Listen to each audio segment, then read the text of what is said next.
Welcome back to my channel. If you've been following my Bathhouse Betty playlist here, then you've been getting some pretty awesome first-hand knowledge to better enjoy the ultimate bathhouse experience. But going to the tubs isn't just about what you bring or when to go. Oh, no.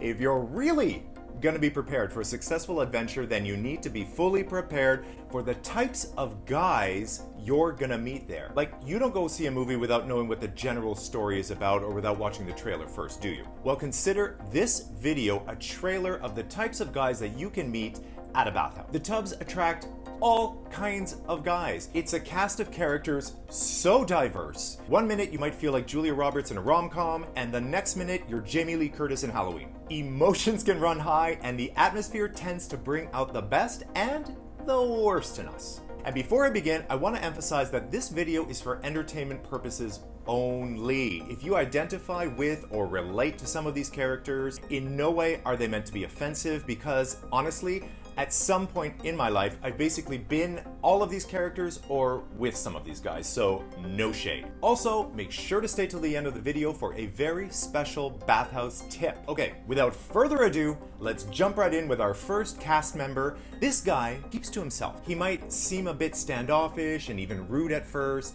He doesn't make eye contact or smile easily, and that's because he's a little uneasy. He's there by himself and he doesn't seem very approachable. He's on the DL. For whatever reason, either he identifies as straight but he's curious about the D, or he has a girlfriend and he's curious about the D, or he's in a gay relationship and he's not really supposed to be doing what he's doing or being where he's being. So he visits the bathhouses hoping the cover of darkness in the anonymous nature of the place will be enough to cover for him. He seems shady because he kinda is. He's there covertly. He wants to be there, but he doesn't want to stand out too much. If you encounter the DL guy, the best way to interact with him is to not ask him any personal questions. He's basically an undercover spy, 007 on a top secret mission.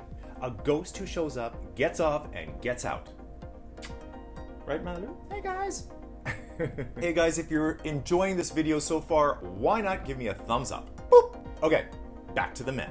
What was I even saying? Oh, the DL guy. On the flip side, a tryst with a guy on the DL can be super hot because in his mind, what he's doing is kind of taboo, and taboo makes everything hot. Okay, this next guy can come off a little flighty, unfocused, scattered. He might talk a lot about nothing or a lot about everything. He might be dancing by himself in a corner. He sometimes has the door to his room open and there's just shit everywhere, like his room is a mess. And that's because he's a little bit of a mess too. I'd like to endearingly introduce you to the tweaker. This guy's main focus is drugs. Because he's at a bathhouse, it's 24 hours, he's relatively safe in the dark halls of the tubs. There are just other people there that he can find that A, either won't judge him for being on drugs, or B, are on the exact same page as he is. Because the side effect of being on drugs, and one of the reasons people indulge so much, especially at a bathhouse, is the fact that drugs make you horny. They take away your inhibitions and allow a usually uptight person to be gangbanged in a sling. Now there are pros and cons to meeting up with a tweaker at the tubs. 9 times out of 10, they're like super harmless, chatty people who are enjoying their high with their friends. But if you don't do drugs yourself, then keep these encounters with these guys brief, because a lot of times they can't perform.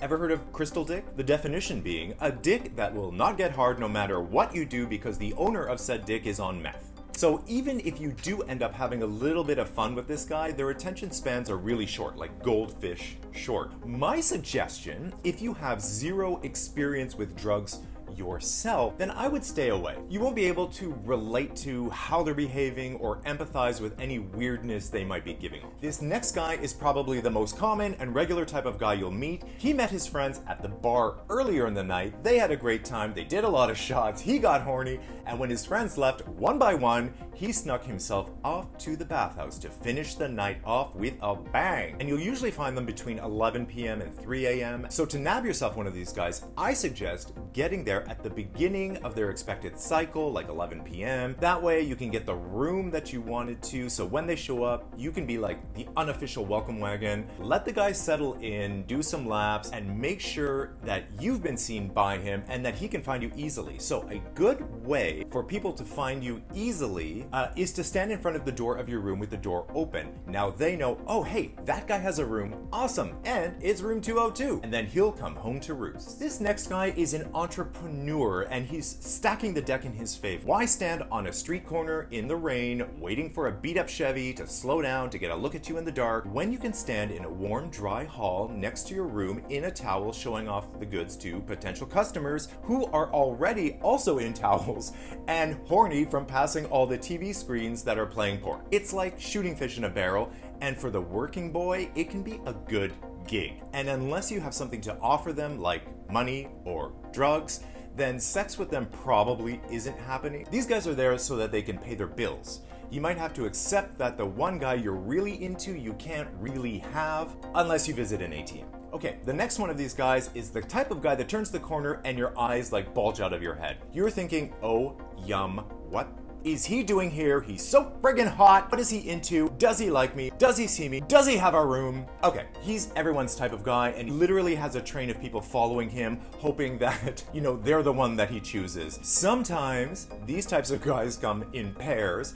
sometimes even with their boyfriends. In my experience, if you see these guys traveling in like a pack, don't spend too much energy on chasing them because the dynamic can be really hard to crack and infiltrating their tight circle is super frustrating. If he's alone, that's another story. A pack of gazelle can be hard to pin down, but one that has strayed from the herd, now you kind of have a chance. He can decide for himself what he wants without needing the green light from his overprotective boyfriend or his snooty friends. You'll know right off the bat if he's a nice guy or if he's a stuck-up prick. Do not waste your time if he's a prick. No one is worth fawning over if they're an asshole. Okay, this next guy might look a little lost. He's a little apprehensive. He's walking around slowly down the halls or maybe just standing watching the world go by. He's absorbing his new surroundings because, hey, he's a tourist. He's in town on business or visiting family, or maybe it's Pride and he flew in for the parties. Whatever the case, he's new in town, or at least doesn't live in your city.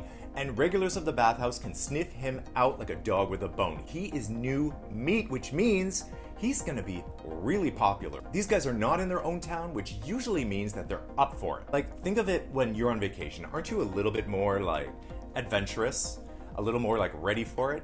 Well then, so is he. Plus, making small talk is easy, assuming he speaks your language, even a little bit, because there's so much to say. Where are you from? How long are you staying here?